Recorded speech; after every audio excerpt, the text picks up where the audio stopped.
Shalom semuanya, shalom anak-anak muda. Shalom anak-anak muda. Boleh tepuk tangan yang meriah untuk Tuhan Yesus. Haleluya, haleluya, haleluya. Sebelum kita memulaikan ibadah yang dahsyat dan luar biasa malam hari ini, kita akan berdoa terlebih dahulu. Amin. Ya, silakan Pak. Shalom. Ya, suatu kesempatan yang baik kalau pada saat sore hari ini kita boleh berkumpul. Semua karena anugerah Tuhan. Amin. Semua karena pertolongan Tuhan. Dan saat ini waktunya kita untuk memuji Tuhan. Tapi sebelum kita memuji Tuhan, mari kita sama-sama bersatu hati dalam doa. Bapa meminta semua kita berdoa. Bapa, di dalam nama Tuhan Yesus kami mengucap syukur buat setiap kesempatan yang Kau berikan bagi kami dalam hidup kami di dunia ini. Tuhan, kalau kami sudah berkumpul di tempat ini, semua bukan karena suatu kebetulan, tapi semua karena anugerah. Amin. Bagi kami semua di tempat ini, kami mau memuji, memuliakan nama. Roh Kudus hadir, Roh Kudus menjamah setiap kami, sehingga pada saat kami memuji-Mu, kemuliaan Allah turun atas kami. Terima kasih Bapa. Kami siapkan hati kami. Di dalam nama Tuhan Yesus kami berdoa. Amin. Sekali lagi kasih tepuk tangan yang terbaik untuk Tuhan Yesus. Saya ajak kita semuanya bangkit berdiri. Semuanya bangkit berdiri. Coba lihat ke kanan kirinya, cari 5 orang keluar dari kursinya. Katakan, selamat beribadah, selamat memuji dan memuliakan Tuhan. Keluar dari kursinya sambil bisa kenalan. Amin. Sekali lagi kasih tepuk tangan yang terbaik dan dahsyat untuk Tuhan Yesus. Haleluya. Haleluya. Bersyukur kepadamu Tuhan untuk kasih setiamu. Kalau malam hari ini kami dikasih kesempatan untuk bisa beribadah, semuanya adalah karena kasih-Mu. Kami mengundang Roh Kudus, Holy Spirit, Engkau yang hadir di tengah-tengah kami. Terima kasih Tuhan. Dan hanya di dalam nama Tuhan Yesus Kristus kami telah berdoa dan mengucap syukur. Amin.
kasihkan hidup kami.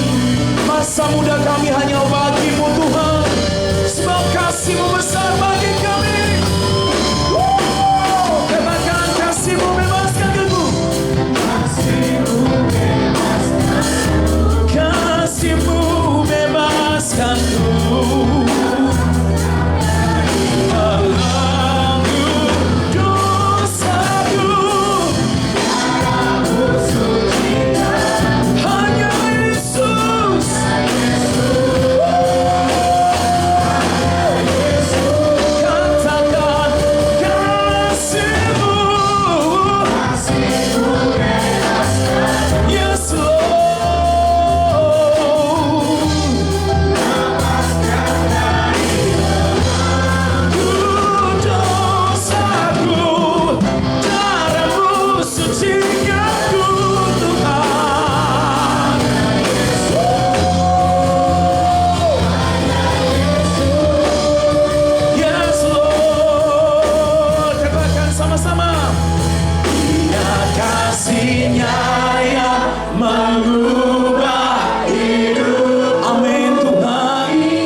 Kasih-Mu Tuhan, bagiku. Katakan ingat pilunya, ingat pilunya yang sembuhkan luka.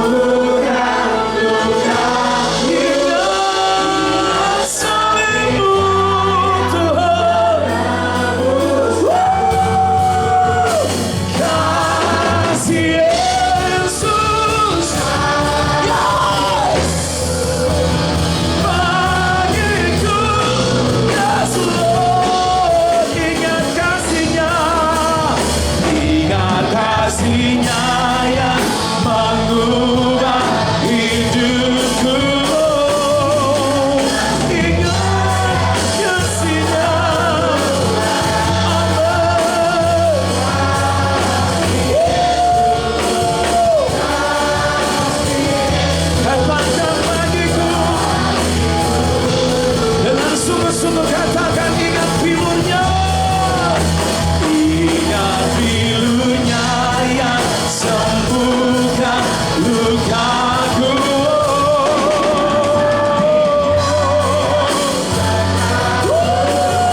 kasih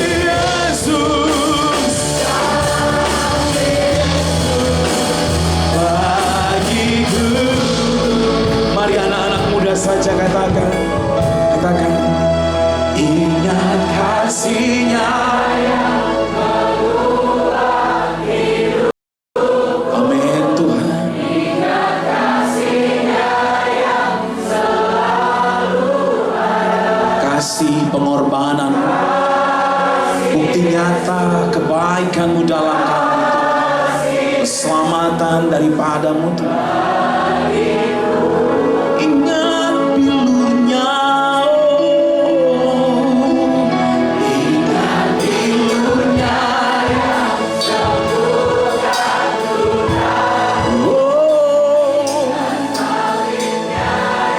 Menebus kami Tuhan.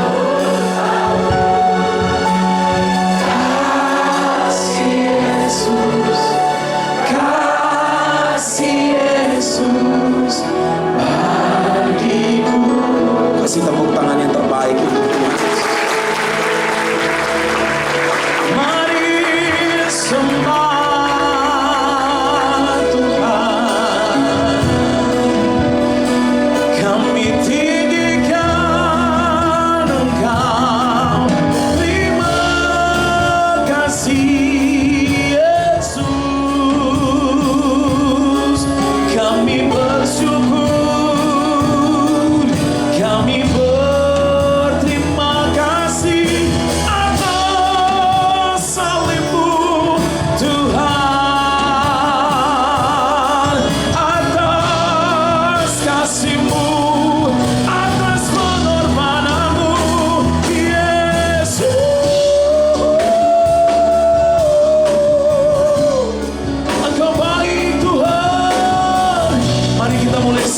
Setiap kasih karyamu besar di dalam kami. Dan malam hari ini kami menyatakan rasa terima kasih kami kepadamu Tuhan, untuk setiap kebaikanmu di dalam masa muda kami Tuhan. Terima kasih Yesus.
Ucapan syukurmu kepada Tuhan.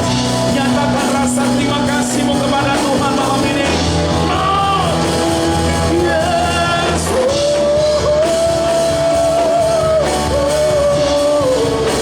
You are the King of Kings, Lord. You are mighty, Lord. You are my God. You are my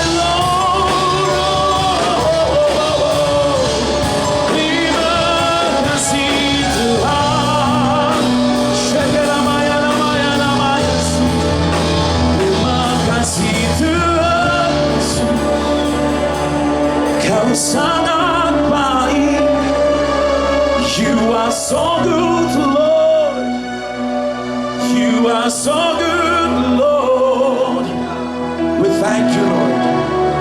Kami terima kasih untuk setiap kebaikan. Hari demi hari kami lewati bersama dengan Engkau. Kau Allah yang dahsyat. Kau Allah yang luar biasa. Tidak terbatas setiap kebaikan-Mu, kasih sayang-Mu di dalam kami.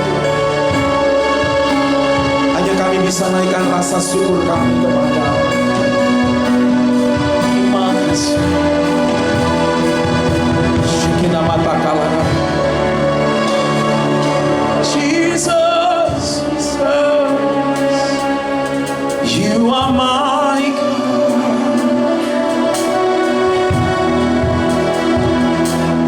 Ku tahu hidupku adalah penyembah. Amin. Kasihkanku dalam kemuliaan. Ku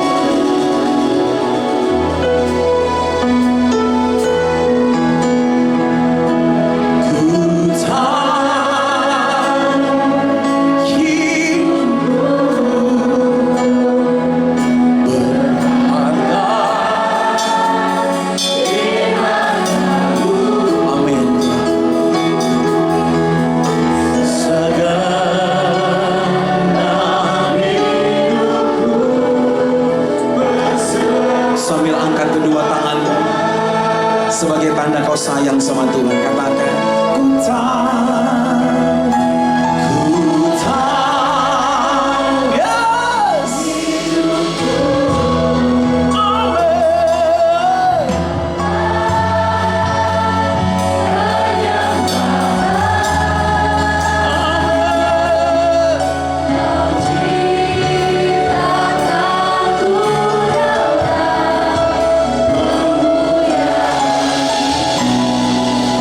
Yesus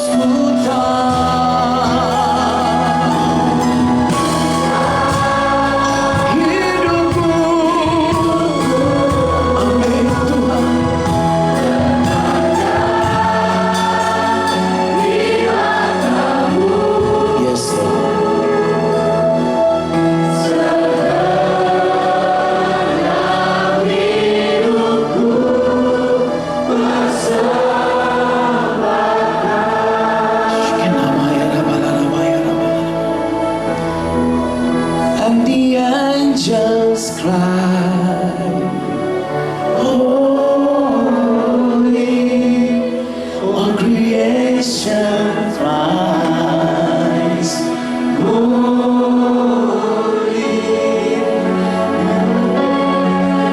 high, holy, holy forever. Your people sing, sing holy, oh, to the King. Woo! Amen. Woo!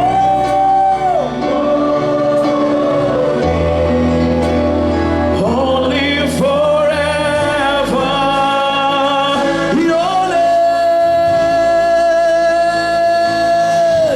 your name is the highest. Your name, kami undang kita semua bangkit berdiri. Your name stands above them all. All thrones and dominions, all power. Woo! Yes! Your name, your name, come on. Your name is the highest. Your name, woo, stands above all thrones and dominions. Come on, woo, yes.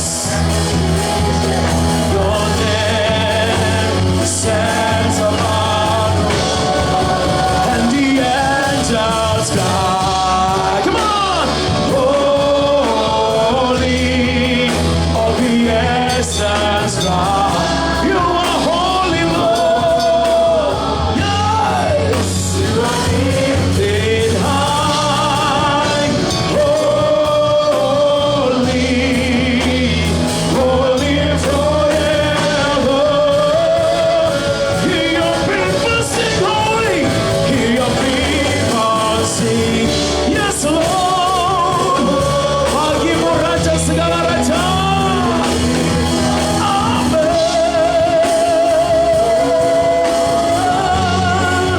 You will always be holy. Holy for katakan your name. Your name is a high. Come on. Katakan nama yang besar. Yes, Lord. Oh, all thrones. Amen.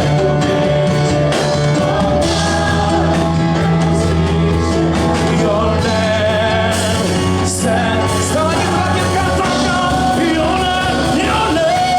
Your name is the highest. Your name is the greatest. Woo! All thrones and dominions. Come on. Amen.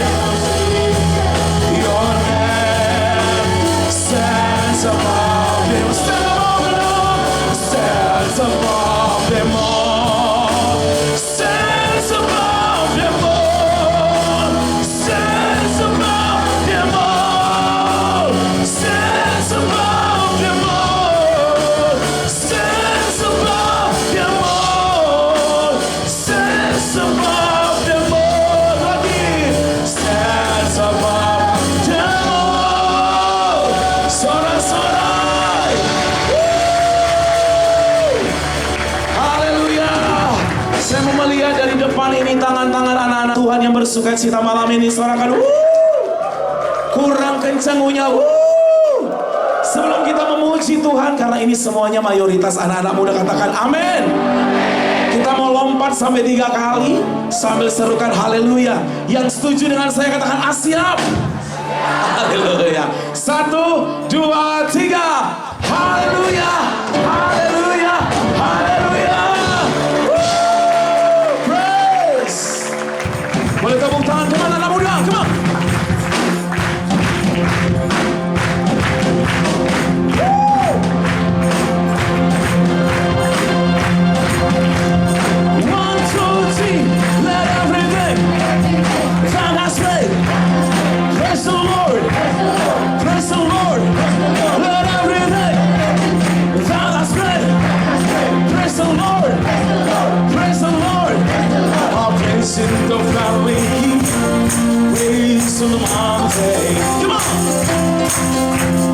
praise when I'm sure, praise when I'm down. I'll praise when I'm numbered, praise when surrounded. Yeah! Cause praise is the waters, my enemies drowning. Sama-sama! As long as I'm breathing, I've got a reason to praise the Lord on my soul. Come on! Praise the Lord on my soul. Come on! I'll praise when I'm feeling, praise when I don't. So I can I'll praise cause I know you're still in control. Yeah! Cause praise is so different. Come on! It's more than a song, yeah! My praise is the song that brings shouting to God. As long as I'm breathing, I've got a reason to praise the Lord on my soul. Come on, come on!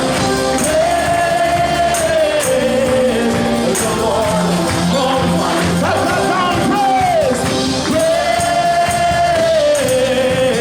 the Lord on my soul. Yeah! Praise the Lord on my soul. Sorakan haleluya. Boleh tepuk tangan di atas kepala kanan anak muda. Come on, come on.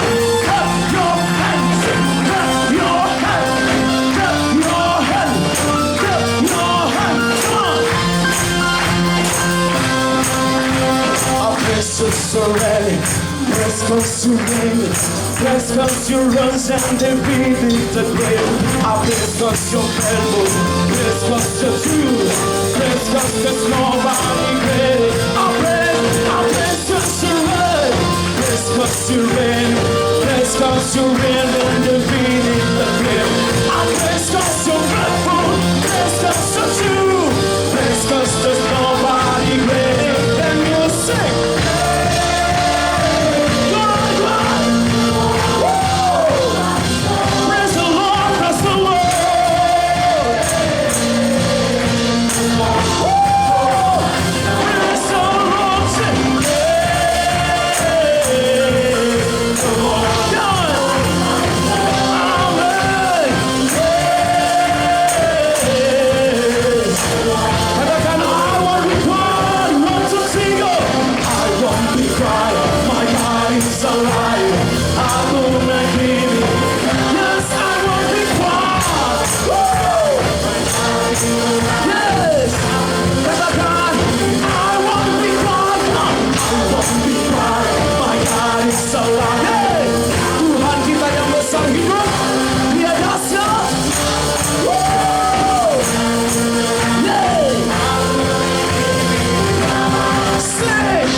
Luar biasa.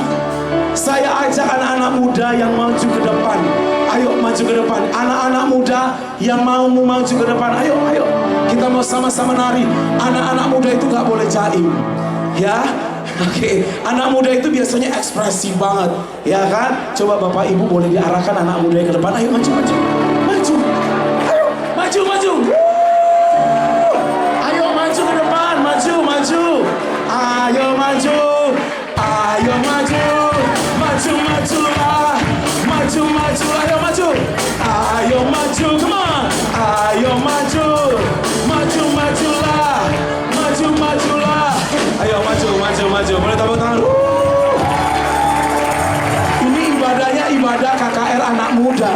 bukan oma-oma, opa-opa, malas bergeraknya gitu ya. Jadi kalau anak-anak muda biasanya lompat, ya nggak sih? Saudarakan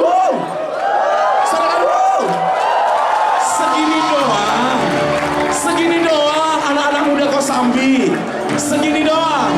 Haha, ayo saya tantang, ayo maju. Nah, gitu dong. Ready, saudara. Bebaskan dirimu untuk mengekspresikan untuk pujian bersama Tuhan. Amin.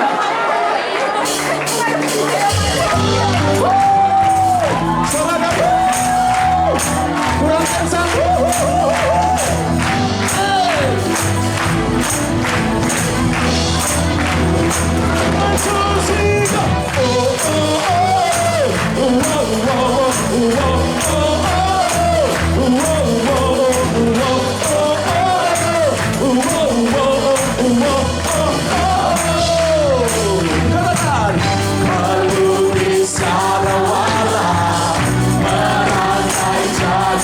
Boleh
surga.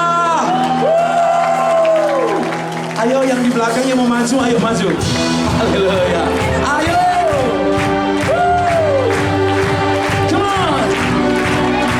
Saya terlalu percaya malam ini adalah saatnya momen untuk kau sambil boleh bangkit anak-anak muda yang cinta Tuhan mati-mati katakan ye ye ye.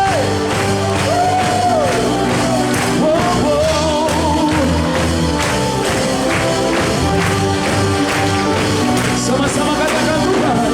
Tuhan Engkau hadir, kuasanya mengalir, melawat setiap hati. Katakan Rohmu,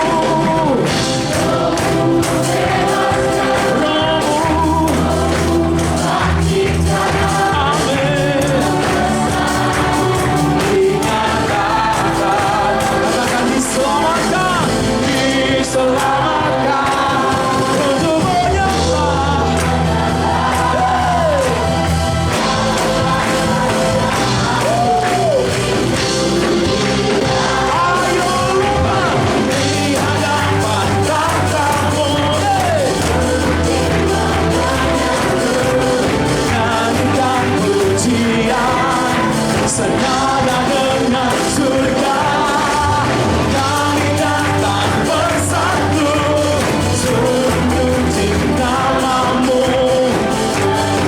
bersurga, senada dengan surga, katakan haleluya.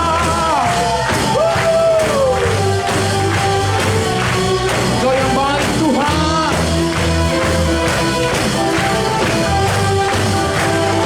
Katakan Tuhan Engkau hadir.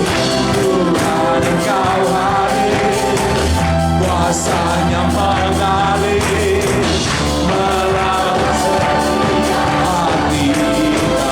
Katakan Rohmu, Rohmu membebaskan, Rohmu membangkitkan.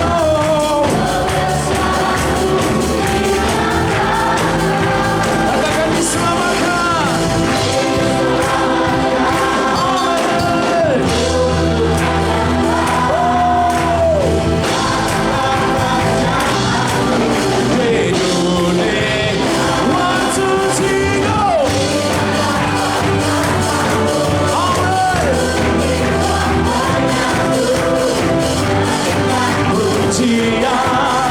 Senada dengan surga, kami datang bersatu, memuji namamu,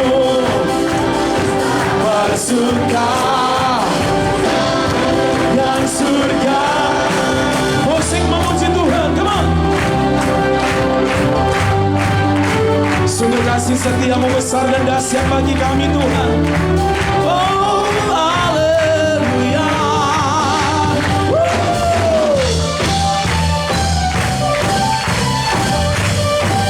Sorakan.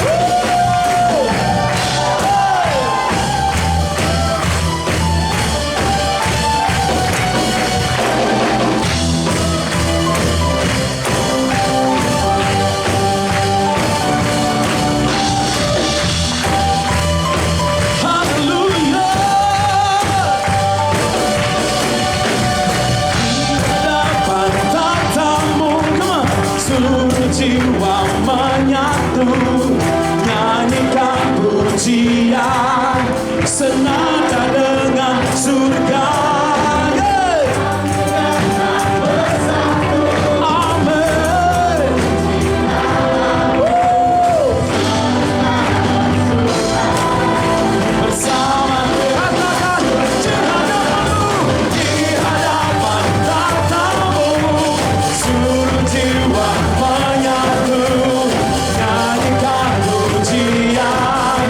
Senada dengan surga,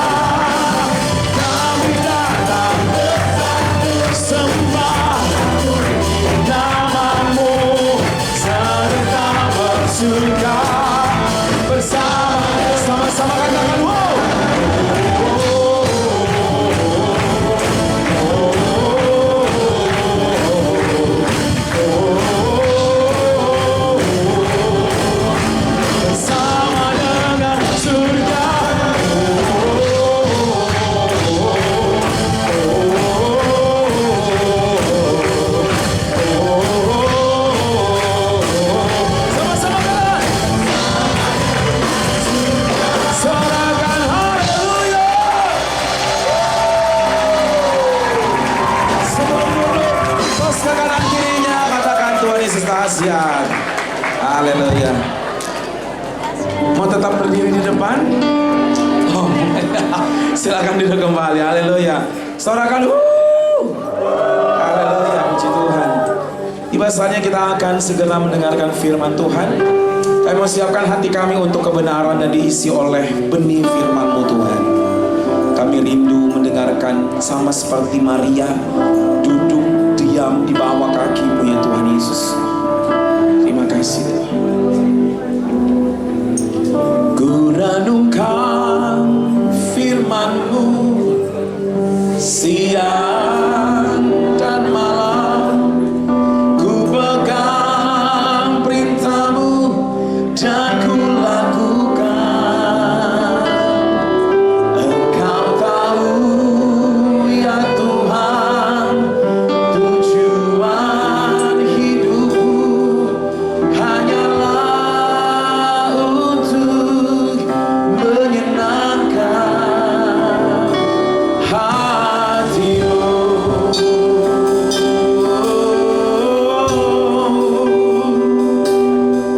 Kami mengasihi-Mu. Angkat kembali pujian ini dari awal. Katakan dengan segenap hati kita.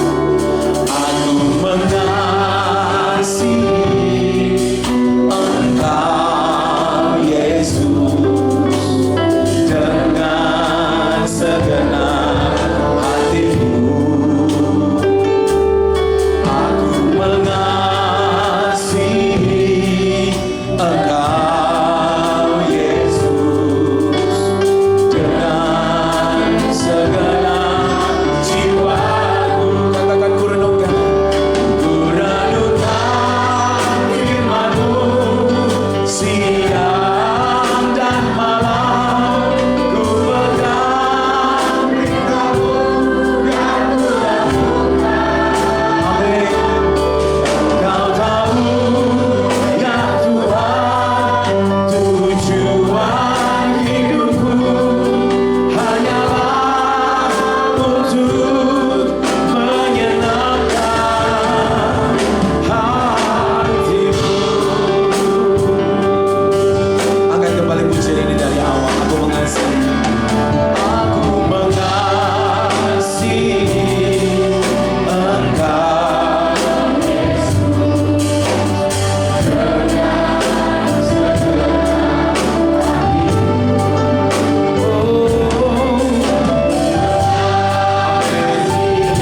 Engkau Yesus dengan segenap hati kami. Bersama-sama kembali kita bangkit berdiri. Katakan ku renungkan firman-Mu siang dan malam, ku pegang perintah-Mu dan ku lakukan. Ya Tuhan, tujuan hidupku hanyalah untuk menyenangkan. Ku renungkan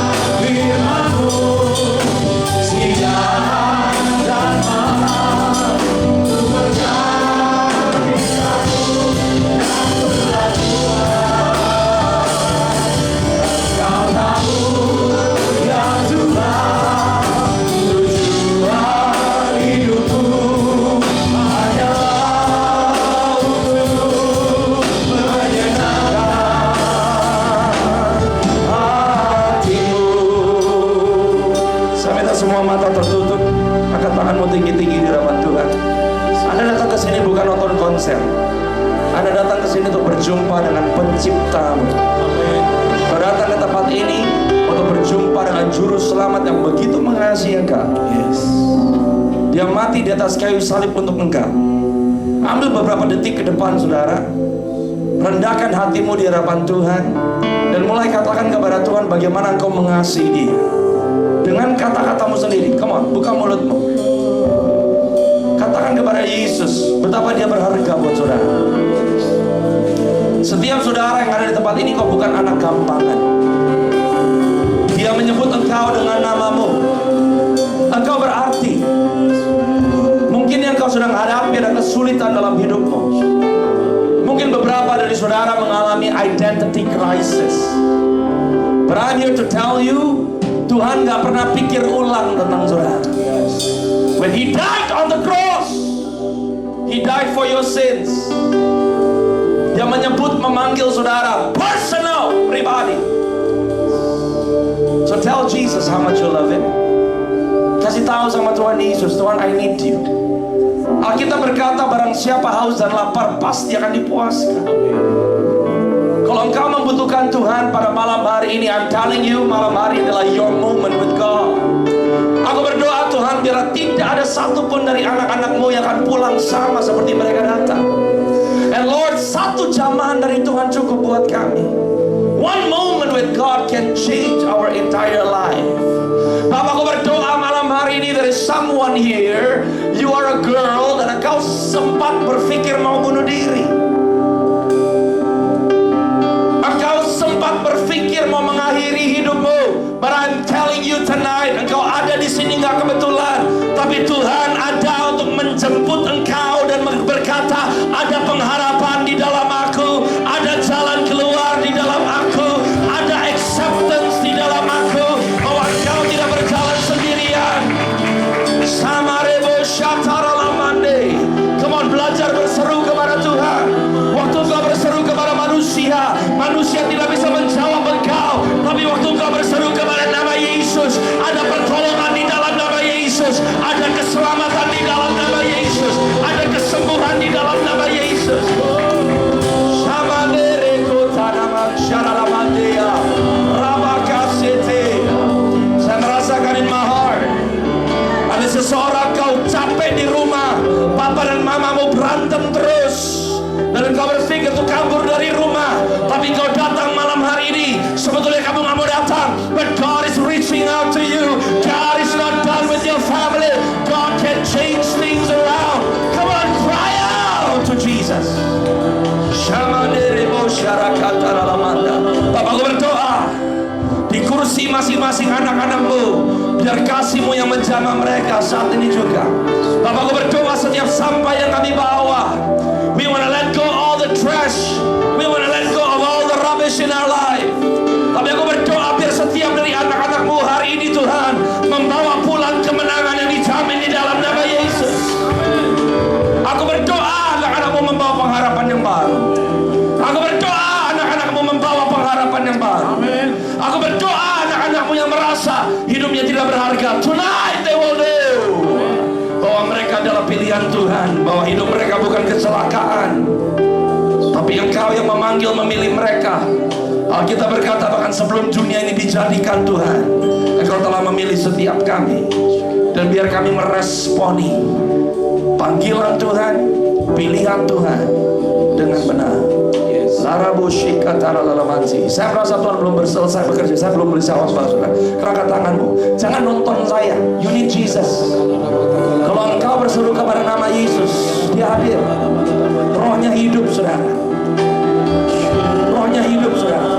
Banyak dari saudara yang merasakan kekosongan, banyak dari saudara merasakan kehampaan, tapi saya merasa kuasa Roh Kudus sudah mengalir dan sedang bekerja di tengah-tengah saudara pada malam hari ini.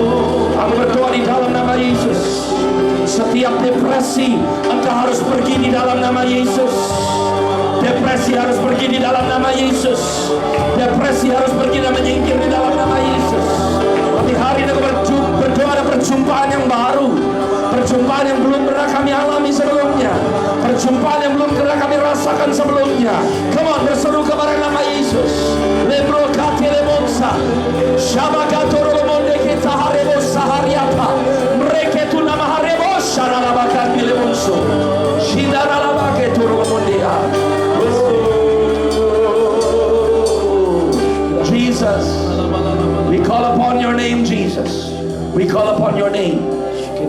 Bahkan aku berdoa di dalam nama Yesus, biar malam hari untuk kuasa-Mu mengalir Tuhan, yang datang dengan sakit penyakit di tubuh mereka, biar mereka pulang disembuhkan di dalam nama Yesus. Amin. Aku berdoa malam hari adalah malam pembaruan buat setiap kami. Sungguh Tuhan, bukan suatu slogan dan hanya perkataan kami, tapi kami mau pulang berbeda. Kami mau pulang tidak sama seperti kami datang. Karena kami datang bukan berjumpa dengan manusia, tapi dengan Roh Tuhan yang hidup dari kekal sampai kekal selama-lamanya. Engkau dahsyat, Engkau perkasa, namamu Alfa, namamu Omega. Engkau yang awal dan Engkau yang akhir Tuhan. And there is none that is like you, Jesus. Bapakku berdoa waktu firman-Mu disampaikan, berikan kepada setiap kami telinga yang mendengar, mata yang melihat, hati yang dapat menangkap, dan pikiran yang dapat memahami apa yang Roh Kudus mau sampaikan kepada kami.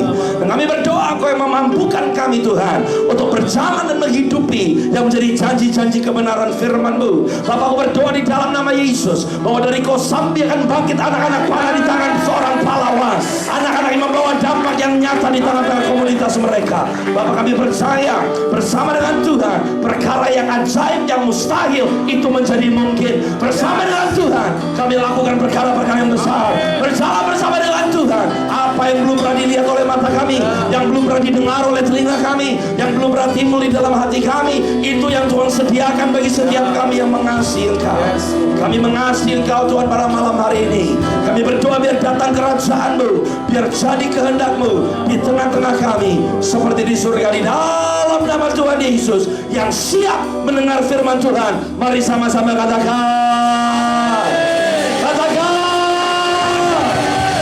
Come on. Cari 5 orang depan, belakang, kiri, kananmu, katakan kamu pasti pulang berubah pada malam hari ini.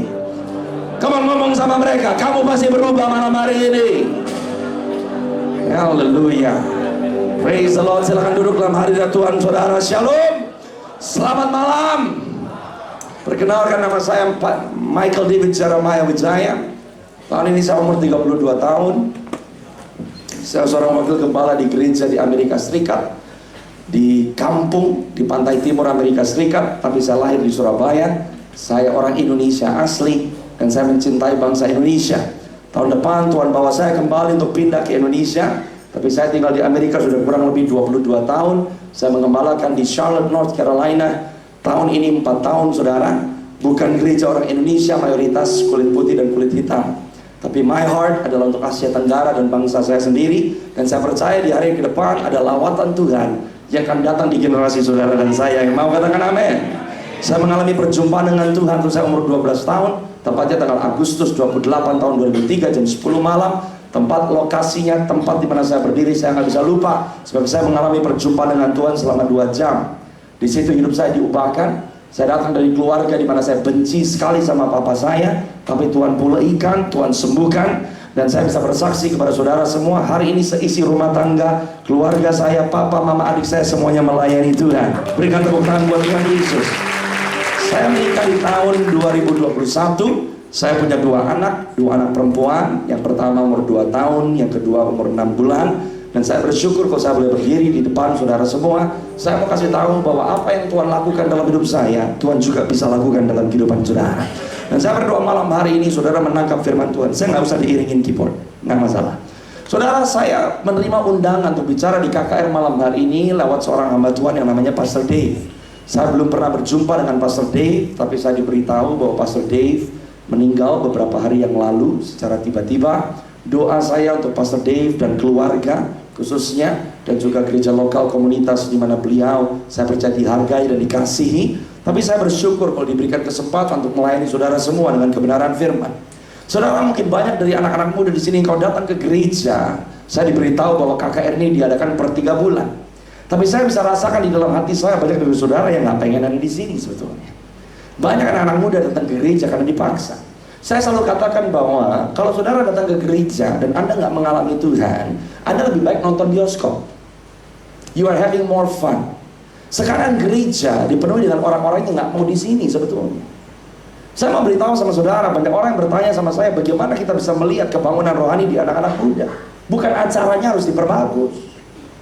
Lampunya gelap semua tadi, nyanyi lagunya yang paling jos. Gereja seringkali nggak ada bedanya dengan diskotik. Paling mentok Anda lompat-lompat ngapain sih? Keringetan. Tapi berjumpa dengan Tuhan enggak. Sedangkan sekarang gereja untuk menarik anak-anak muda, ibadah harus 1 jam. Anda nonton bioskop, mau nonton bioskop 1 jam? Nggak mungkin mau. Anda rela pergi ke bioskop 2,5 jam, bayar lagi. Ke gereja gratis. Saya ngomong ini di mana-mana. Engkau bisa sekolah sampai ke luar negeri, tapi Anda cari gereja yang paling dekat dengan rumah. Tapi waktu Anda membutuhkan sesuatu, teriak-teriaknya sama siapa? Tuhan. Hei, dia Tuhan, bukan jongos. Tuhan mau tentara, bukan orang datang ke gereja tapi tidur. Dunia berkata generasi saudara dan saya nggak ada artinya. No, saudara dan saya adalah pilihan Tuhan. Engkau hidup di masa seperti ini nggak kebetulan. Hidup saya belarakan, saudara. Saya benci sama papa saya. Saya merasa hidup saya nggak ada artinya. Kalau saya bisa melayani di tempat ini, itu semata-mata karena kasih anugerah Tuhan. Dan saya nggak bisa pergi ke tempat berkhotbah hanya karena saya diundang. Saya kasih saudara sesuatu yang tidak merubah hidup saudara. Saya hanya bisa membagikan sesuatu yang terlebih dahulu merubah hidup saya. Di tahun 2006 Tuhan kasih visi di dalam hidup saya. Saya dulu nggak ngerti loh. Umur 12 tahun terima Yesus, umur 14 tahun saya nggak tahu masa depan saya seperti apa. Dia janjikan aku akan bawa kamu ke bangsa-bangsa. Saya bilang gimana caranya? Saya umur 15 tahun. 14 tahun saya ada di gereja di kota Los Angeles, gereja Indonesia yang kurang dari 100 orang. YouTube aja nggak punya. Tapi Tuhan berjanji kepada saya, bukan kamu yang buka pintu, tapi aku yang buka pintu buat kamu. Bagaimana saya bisa berkhotbah di Indonesia? Di tahun 2016 saya datang ke Indonesia hanya mau ketemu sama teman saya. Saya di Jakarta cuma 4 hari. Teman saya beribadah di salah satu gereja di kota Jakarta dan dia bilang, kalau kamu mau ketemu kamu datang deh. Ibadahnya itu gedungnya di mall. Ibadah jam 4 sore. Saya bilang saya suka ke ibadah. Saya jadi seorang youth pastor, saya umur 21 tahun. Di tahun 2016 saya ketemu sama orang ini. Saya jalan ke gereja itu, ketemu dengan teman saya. Ibadah jam 4 sore. Waktu saya masuk di pintu depan, ada seorang asyir yang salaman sama saya. The moment saya pegang tangannya, Tuhan mulai bicara kepada saya tentang hidup orang ini. Saya nggak pernah ketemu orang ini. Hidupnya tuh bisa keputar di depan saya seperti film. Saya bilang sama teman saya, kamu kenal nggak sama orang ini? Dia bilang kenal, itu teman saya. Well, saya punya pesan dari Tuhan. Saya nggak tahu dia siapa. Saya sampaikan, kamu rekam, kasih aja ke dia. Saya balik saudara ke Los Angeles. Bukan urusan saya tahu dia atau enggak. Saya cuma dapat pesan dari Tuhan. Teman saya kebetulan kenal. Saya bilang, tolong dong sampaikan pesannya ke orang tersebut. Saya tiba-tiba dikasih tahu sama teman saya. Waktu saya sudah perjalanan kembali ke Amerika, orang ini dengar rekaman dengan pesan Tuhan yang saya bawa dan dia mulai nangis dan dia gemeter. Dia bilang, orang ini siapa? Saya nggak pernah ketemu sama orang ini. Kenapa dia bisa tahu hidup saya?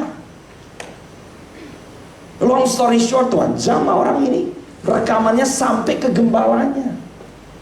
Dan gembalanya bilang lain kali orang yang namanya Michael ini datang lagi ke Jakarta, tolong diundang untuk bisa bicara di gereja kami. Dan itu undangan pertama saya khotbah di Indonesia. Di tahun 2017 Tuhan taruh di hati saya, kamu harus pergi ke kota Manado. Saya bilang, Manado di pulau mana saya juga nggak tahu. Kenal sama siapa di Manado saya juga nggak tahu. Tapi Tuhan singkapkan dan Tuhan tunjukkan, orang ini yang akan buka pintu buat kamu.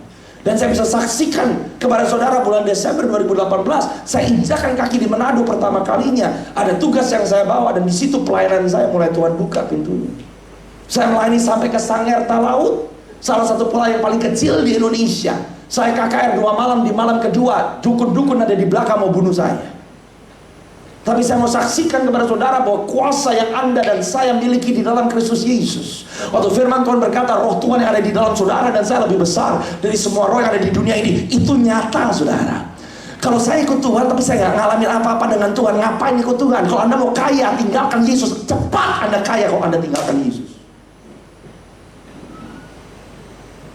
Sekarang kita pikir diberkati berarti jadi kaya. Kita pikir diberkati berarti kita punya pintu peluang yang lebih bagus. Kita diberkati, kita pikir berarti saya punya hubungan pacar. No, kalau saudara mau kaya, nggak usah ikut Yesus. Setan juga bisa bikin kaya.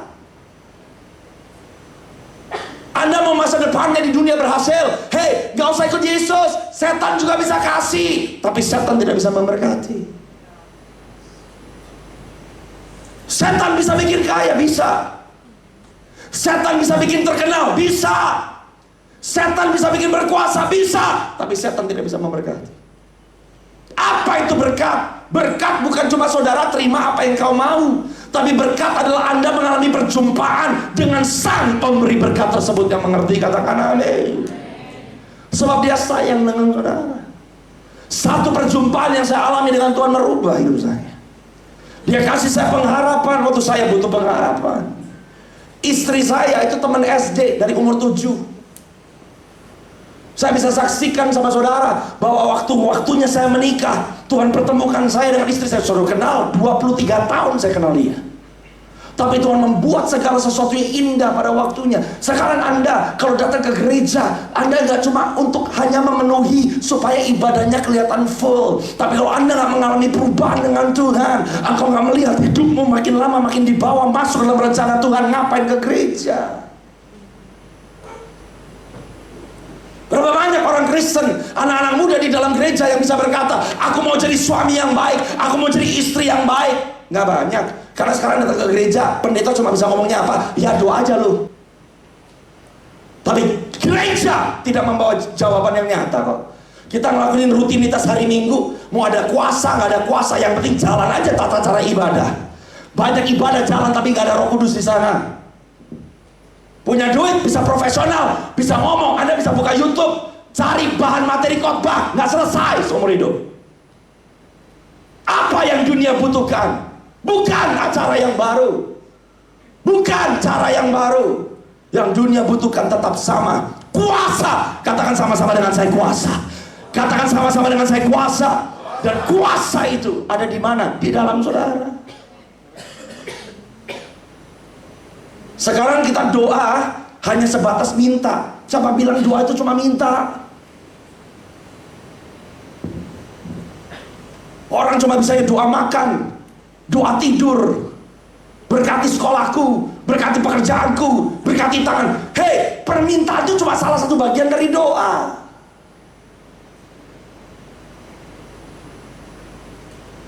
Kenapa kita malas doa? Karena nggak ngalamin kuasa doa itu apa. Yang parah sekarang orang berdoa kayak orang yang ngantri di bansos. Doa bukan ngantri di bansos. Doa nggak ngemis. Anda ngantri di bansos, yang Anda dapat di bansos hari ini besok nggak cukup. Tapi doa bukan ngantri di bansos. Kalau Anda ngerti siapa dirimu, Tuhan kasih ilustrasi sama saya. Doa adalah Anda ngantri di bank.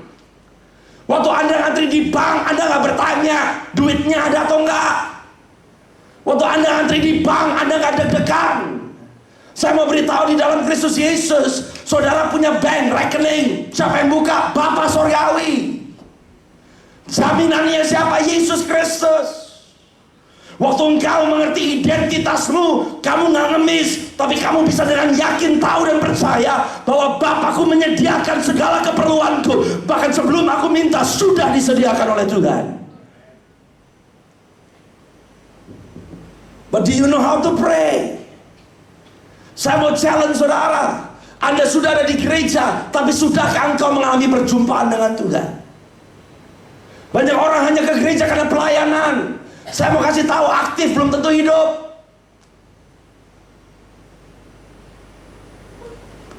Banyak orang kekristenannya sebatas pelayanan. Pelayanan dicabut, kekristenannya mati. Sebab satu-satunya waktu berdoa yang pas di atas. Kalau nggak pelayanan, kekristenannya mati. Sekarang orang datang ke gereja yang dikejar apa? Naik ke atas mimbar. Anda mau jadi penyanyi? Jangan ke gereja. Sign up Indonesian Idol. But why do you come? Hey, bernyanyi belum tentu memuji. Sekarang kita cuma tahunya menyembah Tuhan. Apa nyanyi? Siapa bilang menyembah itu nyanyi?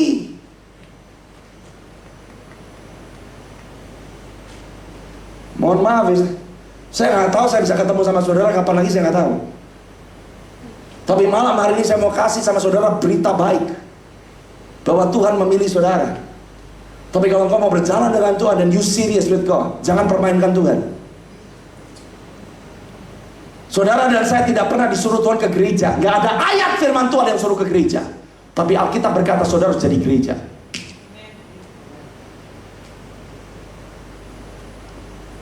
Bernyanyi belum tentu memuji. Bernyanyi belum tentu menyembah. Belum. Bagaimana kamu ngadep sama Tuhan? Ke gereja aja telat mulu kok.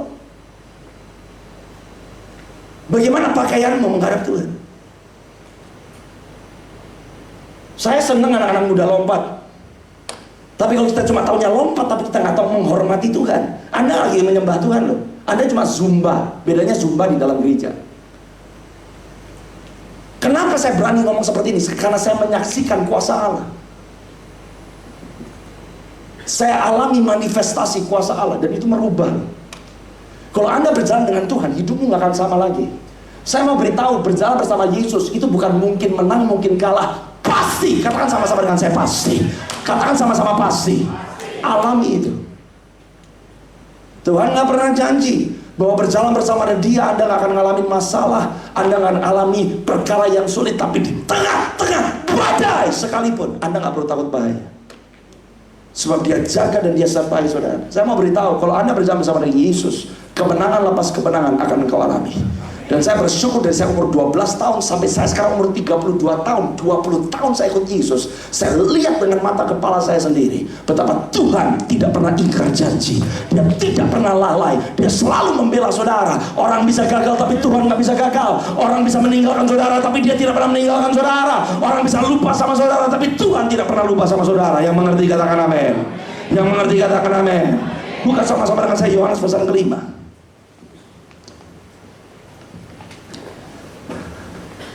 Kalau Anda mau lihat kebangunan rohani di anak-anak muda, kembali kepada hadirat Tuhan. Hadirat Tuhan tidak bisa direkayasa. Hadirat Tuhan nggak bisa Anda pakai lighting, nggak bisa. You have to come back dengan hati yang dipersembahkan di atas altar. Prayer, worship. Saya mau kasih tahu anak-anak muda, di hari-hari ini seringkali anak-anak muda takut. Takut apa? Takut teman-temannya ngetawain. Satu hari Anda berdiri di hadapan tahta Allah yang maha tinggi, gak ada yang orang bisa nyertai saudara. Lebih baik Anda ditertawakan sekarang, tapi waktu Anda berdiri di hadapan Tuhan, engkau bisa bertanggung jawab atas hidupmu.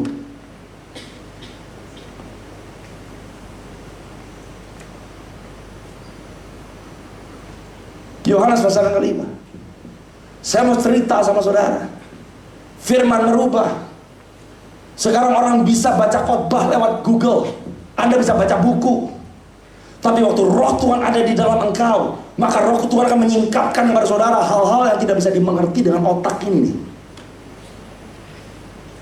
Yohanes pasal 5 yang pertama. Sudah dapat atau belum? Oke, bisa nggak ayatnya bantu saya ditampilkan di screen? Yohanes pasal 5 yang pertama. Ada atau tidak ayatnya? Iya. Sesudah itu ada hari raya orang Yahudi dan Yesus berangkat ke Yerusalem. Watch. Ayat yang selanjutnya 2 dan 3 dan seterusnya. Alkitab berkata di Yohanes 5 yang kedua. Ikutin ya. Gerak gak ini? Di Yerusalem dekat pintu gerbang domba. Katakan sama-sama dengan saya, pintu gerbang domba. Katakan sama-sama dengan saya, pintu gerbang domba. Di dekat pintu gerbang domba ada sebuah kolam yang dalam bahasa Ibrani disebut Bethesda. Ada 5 serambinya. Saya mau kasih tahu saudara, kalau Anda mau mengalami mujizat dalam hidupmu, kalau Anda mau mengalami jamahan Tuhan dalam hidupmu, gak ada cara yang lain, harus lewat pintu gerbang domba. Makanya Yesus datang sebagai domba Allah yang hidup. Jalan kebenaran, keselamatan cuma satu, ada di dalam Tuhan. Sekarang banyak orang yang berkata banyak jalan menuju Roma. Mau agamanya apa saja, Tuhannya sama. Enggak. Kalau Tuhannya tidak percaya bahwa Yesus Kristus adalah satu-satunya jalan kebenaran dan hidup, bahwa tidak ada orang yang lain bisa sampai kepada Bapa kalau tidak melalui Yesus, maka kita tidak menyembah Tuhan yang sama.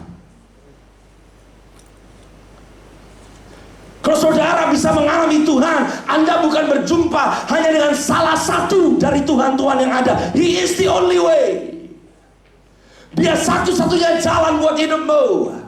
Alkitab berkata di Yerusalem dekat pintu gerbang domba ada sebuah kolam yang dalam bahasa Ibrani disebut Bethesda. Ada 5 serambinya. Anak saya yang kedua nama tengahnya Bethesda, karena berbulan-bulan saya berkelut di Yohanes pasal yang kelima. Dan dia jelasin sama saya tentang Yohanes pasal yang kelima, ayat yang ketiga. Di serambi-serambi itu berbalik sejumlah besar orang sakit, orang-orang buta, orang-orang timpang, orang-orang lumpuh yang menantikan goncangan air kolam itu. Mungkin aja banyak dari saudara, Anda datang ke gereja, Anda mengharapkan lawatan Tuhan, Anda mengharapkan jamahan Tuhan. Pincang, buta berkata invalid. Banyak dari anak-anak Tuhan yang datang ke gereja tapi nggak tahu tujuan hidupnya seperti apa. Pikiran, mental, emosi yang terganggu. Mungkin aja banyak dari saudara, Anda menantikan Tuhan membawa goncangan di air kehidupanmu. Banyak dari saudara yang menantikan kapan aku bisa alami lawatan Tuhan. Ternyata di kolam Bethesda di Yohanes pasal yang kelima, waktu Yesus datang ke sana, banyak orang yang sakit di sana. Tapi ayat yang berikutnya dengan jelas, kita berkata di ayat yang ketiga, next, ayat yang keempat, sebab sewaktu-waktu turun malaikat Tuhan ke kolam itu dan menggoncangkan air itu. Barang siapa yang terdahulu masuk ke dalamnya, sesudah goncangan air itu menjadi sembuh apapun juga penyakitnya. Banyak orang hanya datang ke gereja menantikan sesuatu yang signifikan. Banyak orang hanya datang ke gereja menantikan ada pembicara yang bagus. Banyak orang datang ke gereja menantikan kapan aku bisa alami kuasa Tuhan. Tapi di ayat yang kelima, kita berkata next, ayat yang kelima, kita berkata di situ ada seorang yang sudah 38 tahun lamanya sakit. Saya nggak tahu apa yang spesial sama orang ini. Kita nggak tahu nama orang ini siapa. Tapi Alkitab mencatat bahwa di kolam Bethesda pada saat itu ditemukan banyak orang yang sakit. Tapi why did God just highlighted this one man? Sadarkah engkau di Yohanes pasal yang kelima, Tuhan Yesus tidak menyebutkan semua orang yang ada di sana. Tuhan Yesus tidak menyembuhkan lebih daripada orang ini.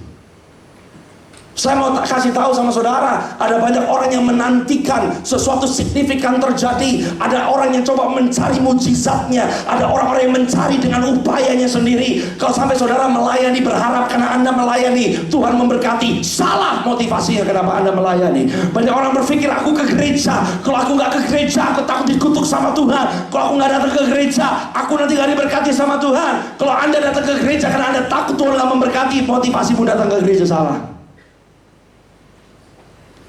Begitu banyak orang menantikan goncangan yang ada di kolam Bethesda. Tapi satu orang ini yang di-highlight oleh Tuhan. Di ayat yang berikutnya, ayat yang ke-6, perhatikan di ayat yang ke-6.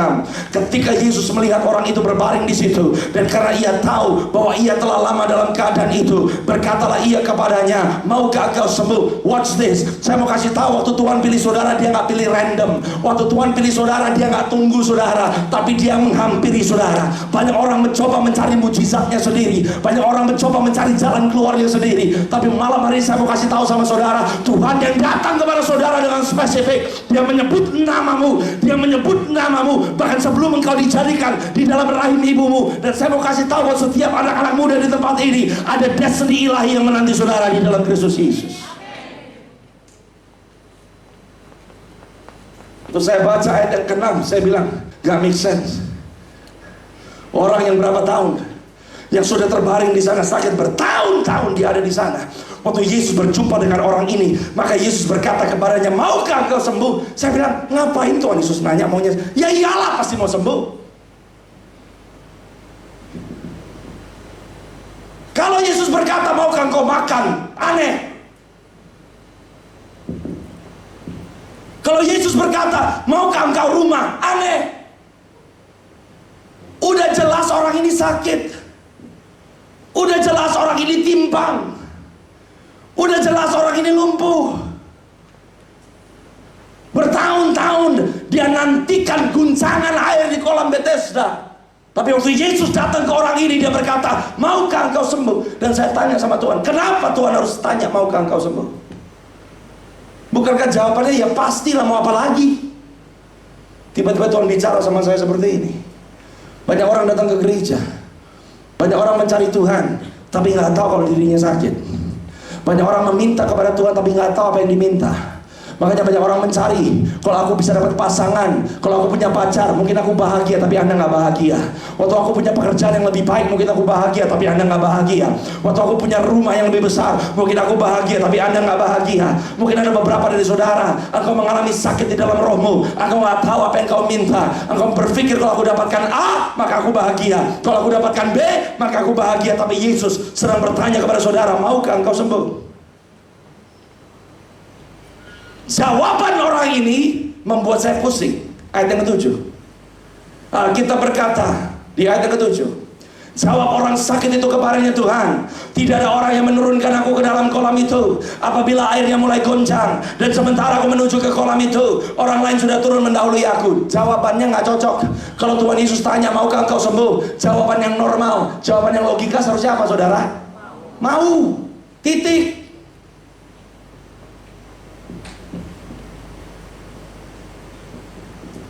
Berapa banyak dari saudara Anda nggak tahu Anda maunya apa, tapi karena pahit, karena merasa dikecewakan, merasa orang tuaku nggak investasi dalam hidupku, merasa orang tua temanku lebih baik daripada aku, merasa kenapa aku dilahirkan di keluarga seperti ini, mengapa aku dilahirkan di perekonomian seperti ini.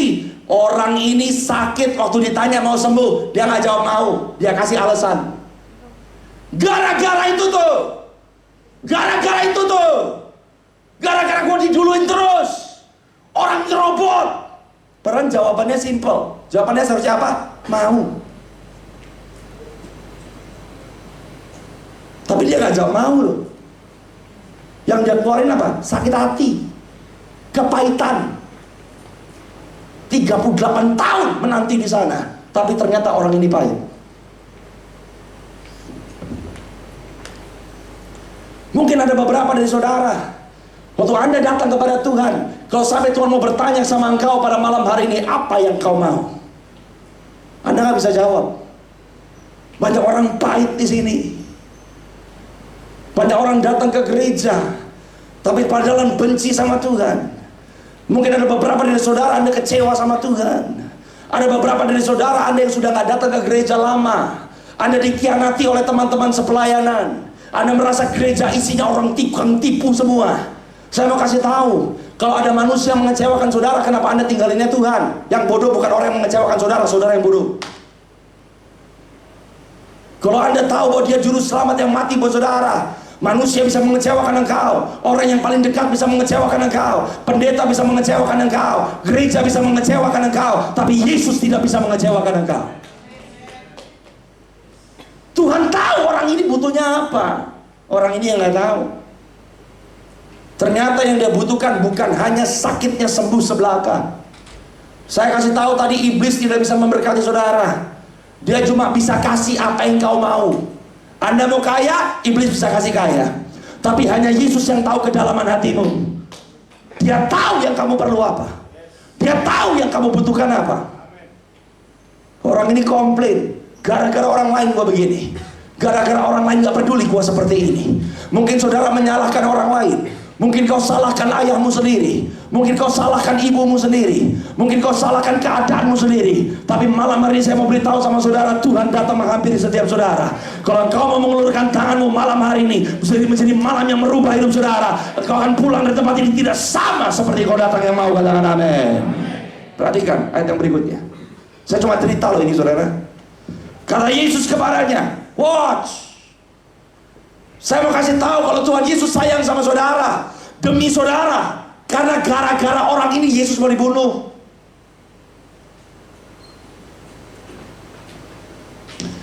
Kata Yesus kepadanya, bangun. Katakan sama-sama dengan saya, bangun. Come on, katakan lebih keras, katakan bangun. Belum semua, katakan bangun. Lihat kiri kananmu, katakan bangun.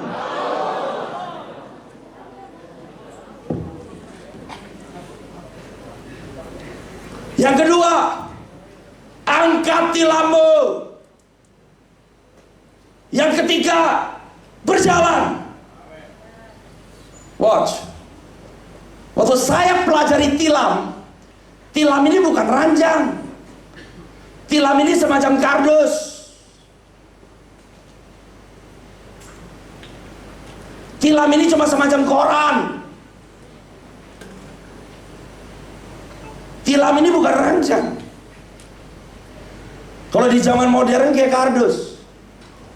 Sesuatu yang dipakai oleh gelandangan untuk tidur di lantai, bukan kasur. Gara-gara orang ini yang kan tilam, orang Yahudi protes. Siapa yang suruh kamu akan tilam di hari Sabat?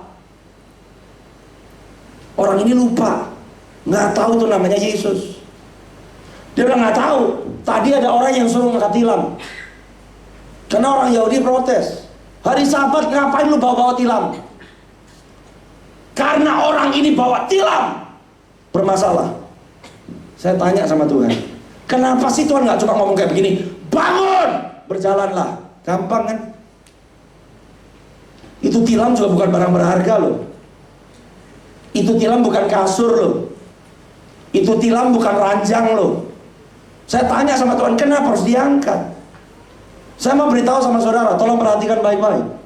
Kalau engkau mengalami kuasa Tuhan dalam hidupmu, yang pertama dia akan minta dari hidupmu adalah kau harus bangun. Bangun dari tidurmu. Artinya engkau harus punya tindakan untuk berdiri dan berkata aku percaya.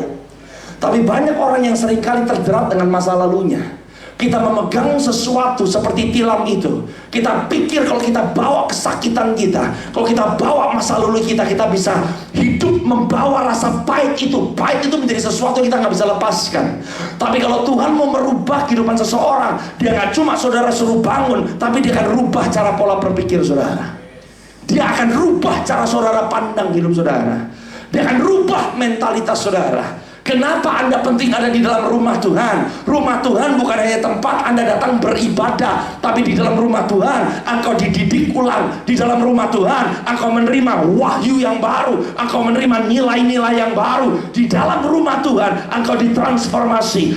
Sebab waktu Tuhan mau membawa mujizat dalam hidupmu, dia nggak cuma kasih yang menjadi kerinduanmu, dia nggak cuma jawab doamu, tapi dia mau mentransformasi hidup saudara.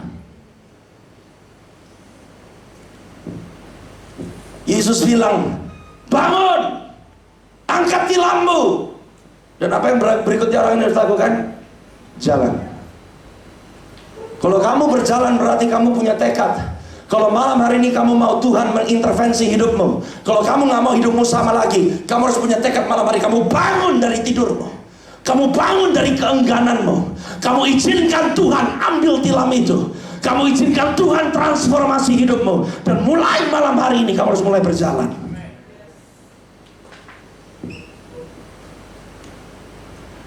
Itu mujizat yang sejati.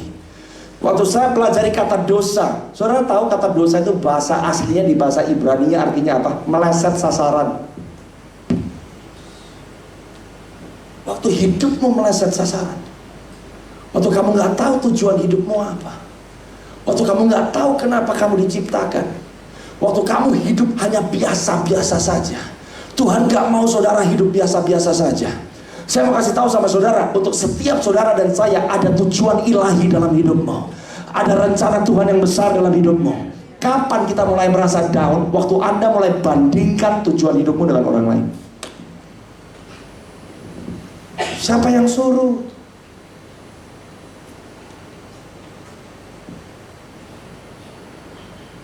Engkau kerja keras, sebulan dapat gaji 40 juta, tapi kau beri yang maksimal.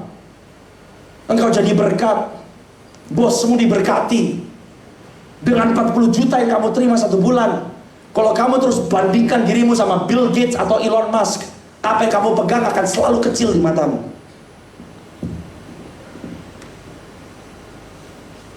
Tapi kalau kamu tahu berjalan bersama dengan Tuhan, kamu izinkan Tuhan membentuk hidupmu, dan kamu menghidupi rencana rancangan Tuhan, kecil di mata manusia tapi besar di mata Tuhan.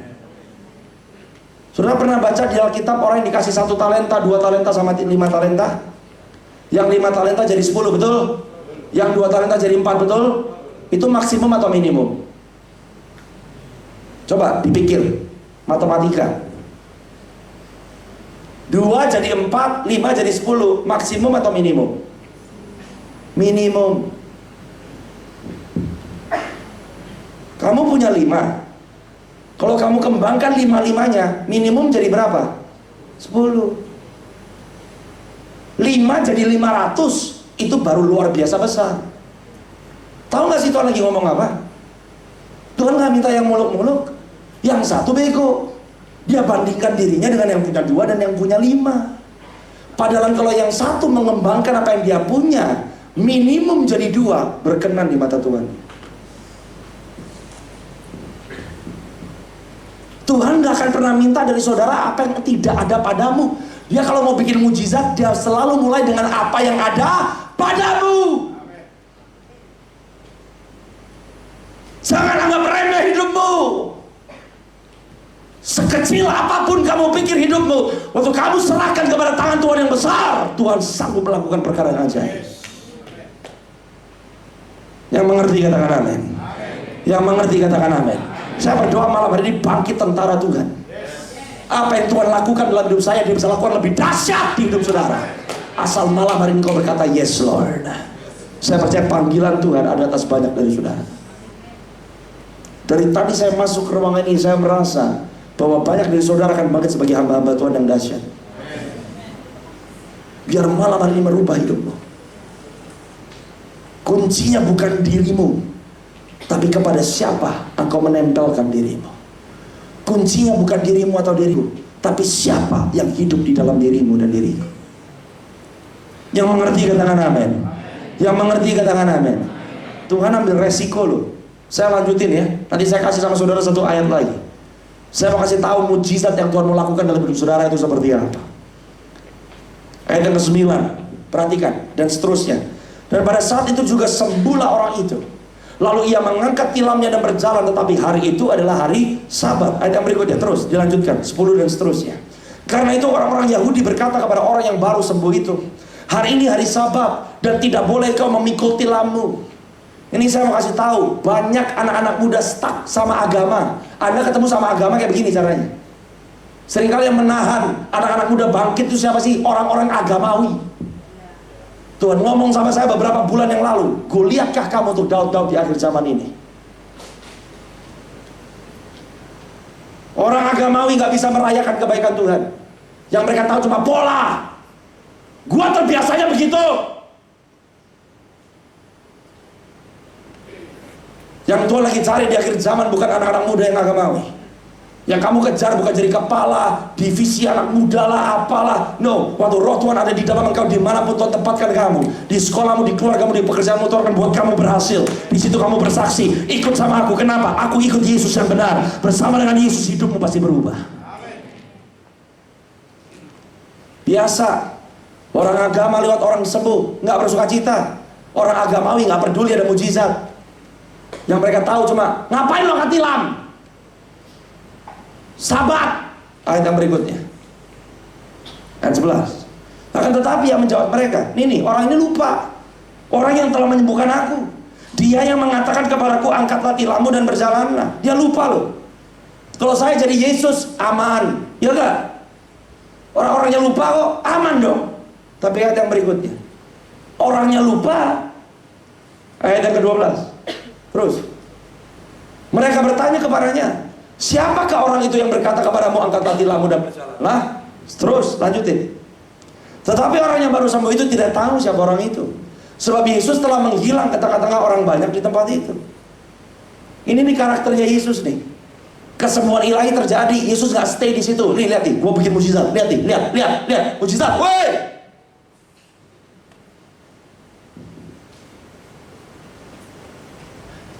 ngilang.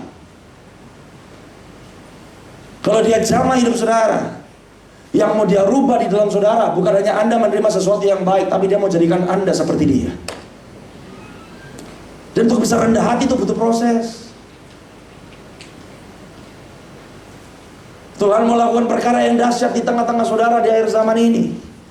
Tapi dia mencari orang-orang yang mau diubahkan. Diubahkan oleh apa? Firman. Katakan sama-sama dengan saya firman. Katakan sama-sama dengan saya firman.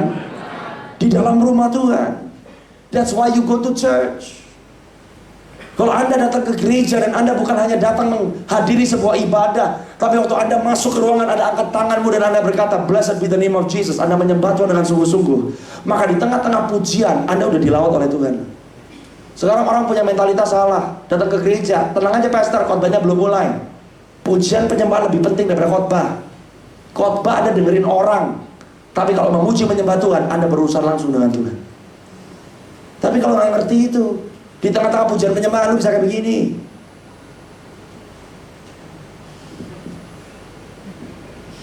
Makanya hidupmu nggak pernah berubah. Orang bisa pujian-pujian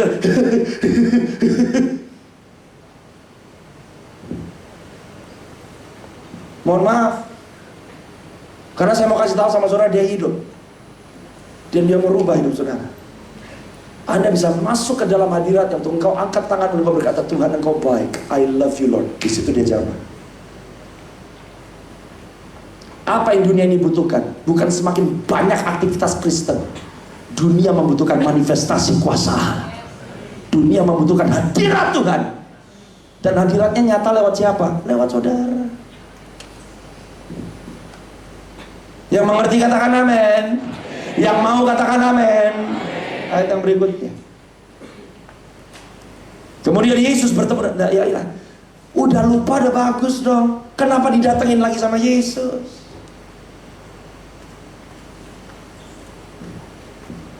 Ini yang saya kasih tahu sama saudara.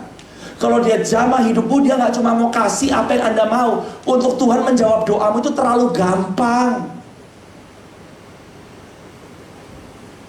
Tapi kualitas Tuhan kita lebih tinggi daripada setan. Kalau Anda tahu betapa besar kasih Tuhan dalam hidupmu, yang kamu kejar bukan berkat Tuhan, tapi yang kamu kejar adalah pribadi Tuhan. Ini orang udah lupa, udah bagus, Yesus mau dibunuh. Muncul lagi, kemudian Yesus bertemu dengan dia dalam bait Allah, lalu berkata kepadanya, engkau telah sembuh, jangan berbuat dosa lagi, supaya padamu jangan terjadi yang lebih. Yang dikasih oleh Yesus pada orang ini bukan hanya tubuh jasmaninya. Yang dikasih oleh Yesus di dalam orang ini bukan hanya supaya dia bisa berjalan. Yang dikasih oleh Tuhan Yesus atas orang ini bukan hanya supaya dia nggak cacat, tapi yang dikasih oleh Tuhan adalah apa? Jiwa. Katakan sama-sama dengan saya, jiwa. Katakan sama-sama dengan saya, jiwa. Dia mengasihi saudara, dia mengasihi jiwamu.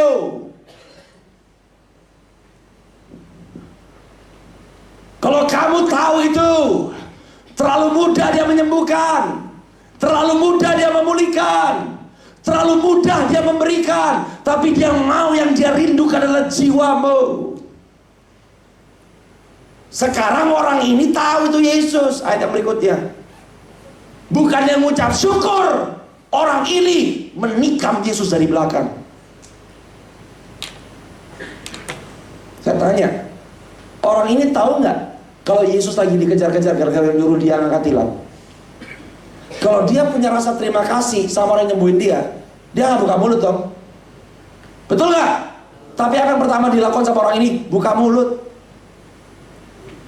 Orang itu keluar, lalu menceritakan kepada orang-orang Yahudi bahwa Yesuslah yang telah menyembuhkan dia. Saya mau kasih tahu, kalau kita nggak berubah menjadi seperti Yesus, waktu manusia menentang saudara, keadaan melawan saudara, Anda jadi orang pertama yang kecewa sama Tuhan.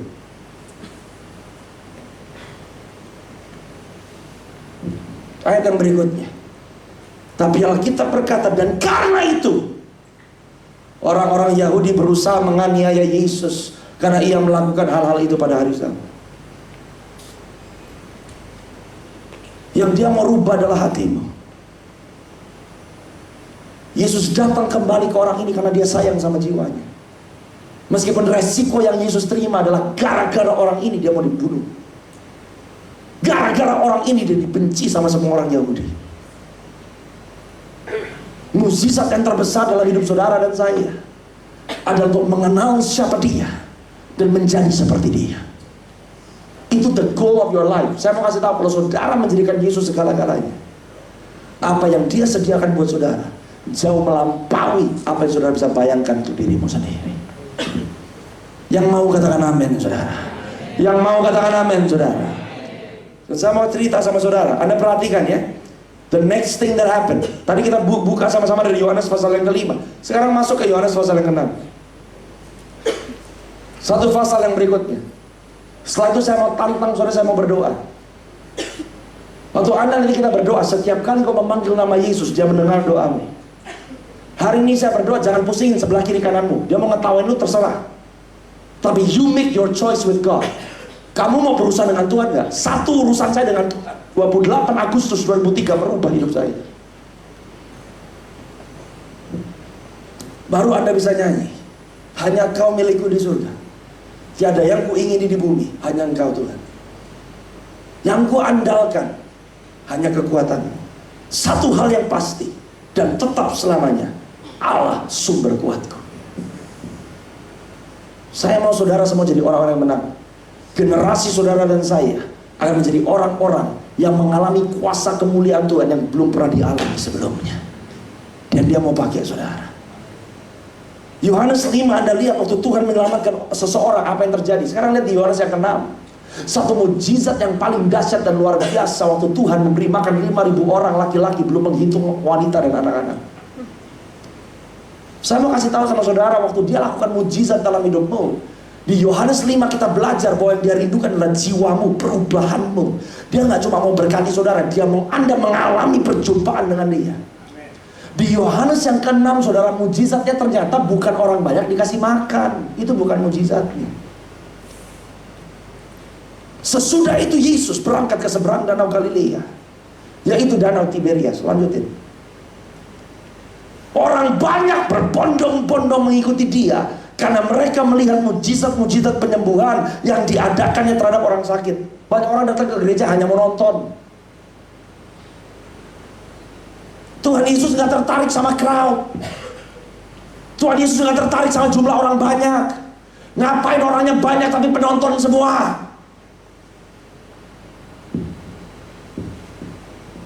Saya mau Anda tanya, kenapa kamu datang ke KKRI malam hari ini?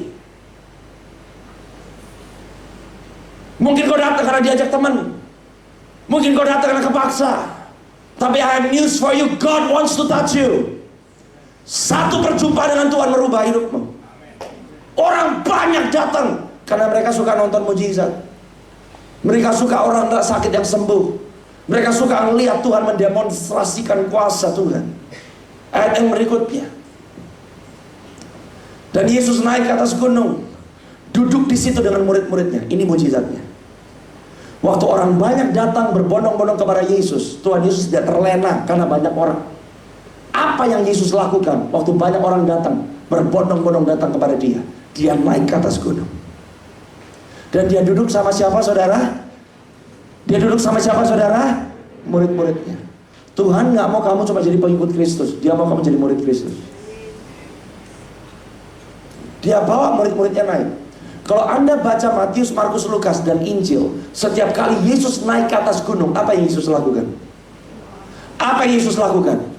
Dia berdoa. Apa yang Yesus lakukan? Dia mencari wajah Bapaknya.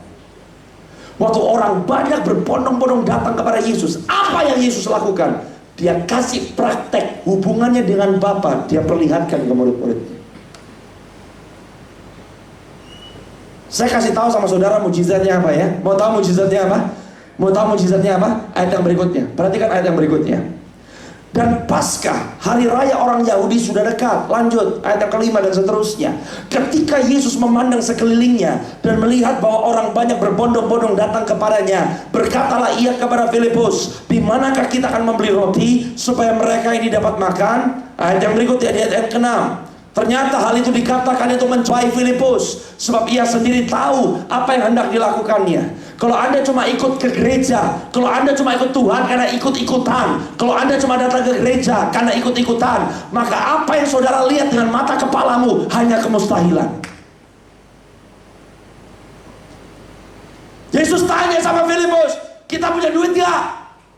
Gimana cara kasih makan orang segini banyak? Filipus bilang, gak mungkin, Tuhan, gak mungkin. Kalau engkau gak berjumpa dengan Tuhan, setiap kali kamu hadapin masalah, yang kamu lihat cuma kemustahilan.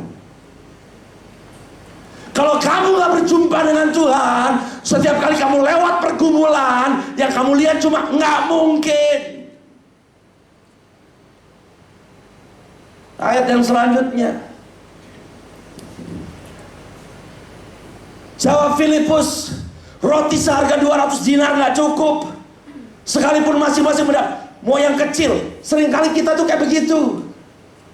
Kalau saudara nggak mengalami perjumpaan dengan hadirat Tuhan, kalau kamu nggak mengalami perjumpaan dengan kuasa Tuhan, maka engkau mencoba menyelesaikan masalah dengan otakmu yang kecil.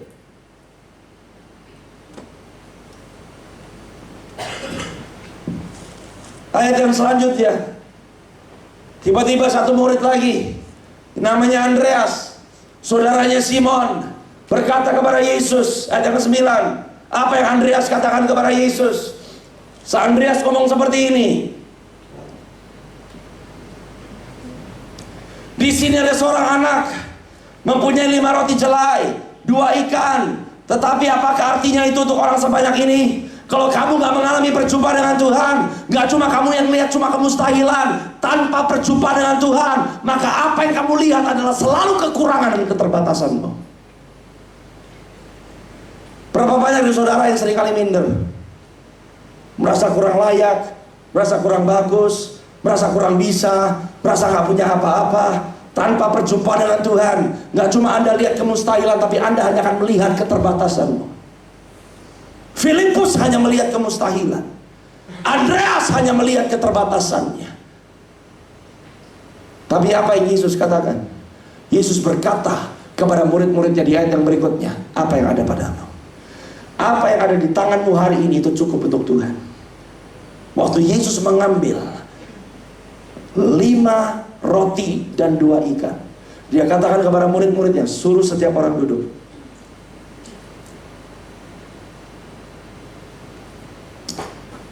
Malam hari ini maukah engkau duduk di dalam hadirat Tuhan? Maukah engkau berkata malam hari ini, Lord, I want to surrender my life truly. Aku capek sama kekristenan yang tidak menghasilkan apa-apa. Aku capek datang ke gereja tapi gak jadi apa-apa. Aku capek berdoa tapi gak pernah bisa dengar suara Tuhan. Aku capek baca Alkitab tapi gak pernah dapat apa-apa. Aku datang ke gereja, pulang ke gereja sama terus. Tapi Tuhan berkata duduk. Dan waktu apa yang ada di tangan anak ini diambil oleh Tuhan, mujizat yang luar biasa terjadi. Saya mau kasih tahu, apa sih mujizatnya? Mujizatnya terjadi di ayat-ayat yang berikutnya sebelum kita tutup. Perhatikan sama-sama ya. Ini mujizat yang sesungguhnya. Ayat yang 11.